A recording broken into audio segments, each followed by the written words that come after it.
एक spherical shape की drop बनती है और उसके बाद वो रिमूव होती है। जब उस ड्रॉपलेट का वेट इतना ज़्यादा हो जाता है कि वो सरफेस टेंशन के वेट को बैलेंस नहीं कर पाता है, तो उसके बाद जाकर के वो वाली जो ड्रॉपलेट होती है वो डिटेच होती है आपके टैप से। ठीक है, इसी तरीके से सेकंड एग्जांपल पे चलते हैं हम लोग, वॉकिंग ऑन वाटर। आप लोगों ने बहुत सारी बार देखा होगा कुछ ऐसे इंसेक्ट्स होते हैं जो कि पानी के सरफेस के ऊपर चल पाते हैं बहुत आसानी से।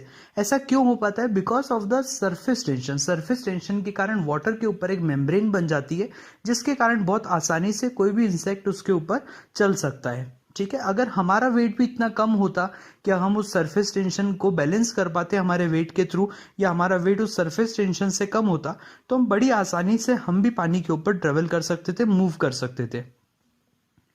तीसरे एग्जाम्पल की तरफ आगे बढ़ते हैं, फ्लोटिंग अ नीडल। अगर आप एक नीडल जो कि जिसकी डेंसिटी अगर देखा जाए तो पानी के कंपेयर में बहुत ज़्यादा होती है, लगभग ऐसा माना जाता है 100 टाइम्स, उससे भी और ज़्यादा टाइम्स ज़्यादा डेंसर होती है, बट उसके बावजूद भी नीडल जो है वो पानी के ऊपर फ्लोट कर पाती है। जबकि उसी आयरन का बना हुआ अगर आप कोई आयरन का पीस रख दें, सिंक हो जाए। बट यहाँ पर अगर देखा जाता है कि एक आयरन की जो निडल है वो फ्लोट करती है, अगर आप उसको जेंटली और बहुत स्मूथली प्लेस करते हैं तो। अगर आपने उसके अंदर रिपल्स ले आए या आपने पानी की सरफेस को रफ कर दिया, तो वहां पर उस नीडल का ब्रेकडाउन, मतलब नीडल जो है वो सिंक होना स्टार्ट हो जाएगी या सिंक हो जाएगी। क्योंकि जब तक सरफेस टेंशन ब्रेक नहीं होगा, सिर्फ तब तक ही नीडल वहां पर फ्लोट करेगी। एग्जाम्पल नंबर फोर्थ के बारे में बात करते हैं, सोप बबल्स। आप सभी लोगों ने देखा होगा, बहुत सारी बार हम लोग कभी मेले में जाते हैं तो वहां पर इस तरह की चीजें हमें मिलती है।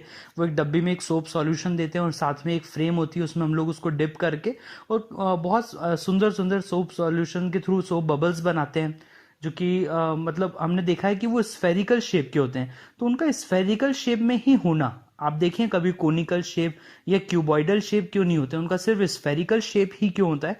तो उसका सबसे खास रीजन होता है सरफेस टेंशन।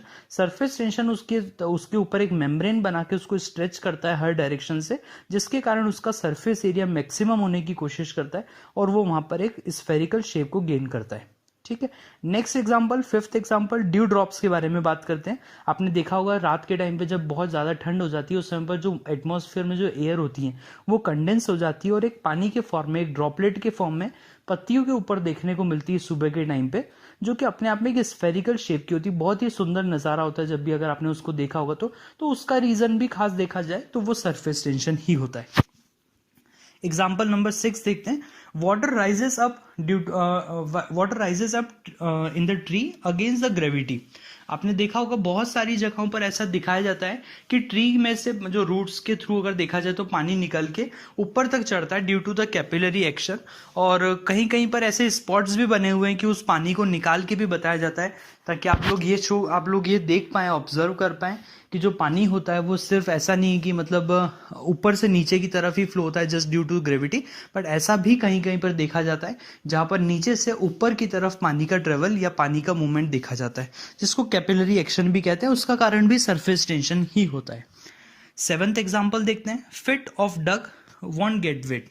बिकॉज जो डक्स होती हैं उनके जो फिट होते हैं वो बेसिकली एक मास्क्ड होते हैं, या कह सकते हैं उनके अंदर जो एडिशन प्रॉपर्टी होती है वो बहुत कम होती है। मतलब एडिशन प्रॉपर्टी मतलब पानी के साथ में अट्रैक्ट होने की जो प्रॉपर्टी होती है वो बहुत कम होने के कारण वो बहुत इजीली मतलब पानी को रिपेल कर देते हैं। जैसे मरकरी का एग्जांपल आप लोगों ने देखा होगा थर्मोमीटर के अंदर, कि जो मरकरी होती है वो कभी भी हमारे ग्लास के साथ में स्टिक नहीं होती है, चिपकती नहीं है। बिल्कुल उसी तरह से जो डक्ट्स के जो फिट होते हैं वो भी कभी भी पानी के साथ में चिपकते नहीं है और वो हमेशा उसको मतलब रिपेल करते हैं।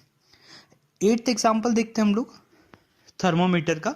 इन थर्मोमीटर अगर हम बात करें तो जो कि मैं अभी आपको बोल रहा था कि मरकरी को जो हम यूज़ करते हैं वो इसलिए ही यूज़ किया जाता है कि वो ग्लास के साथ स्टिक नहीं होती है। अगर ग्लास पे स्टिक हो जाती तो शायद मेरा रीडिंग्स लेना बहुत पॉसिबल नहीं हो पाता, या मैं एक्यूरेट मेजरमेंट्स नहीं ले पाता।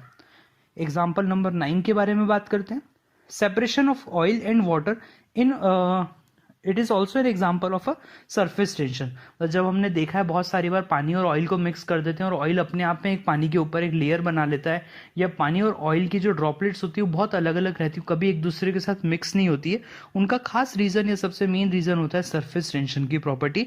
दोनों के सरफेस टेंशन अलग होने के कारण वो दोनों एक दूसरे के साथ कभी भी मिक्स नहीं हो पाते।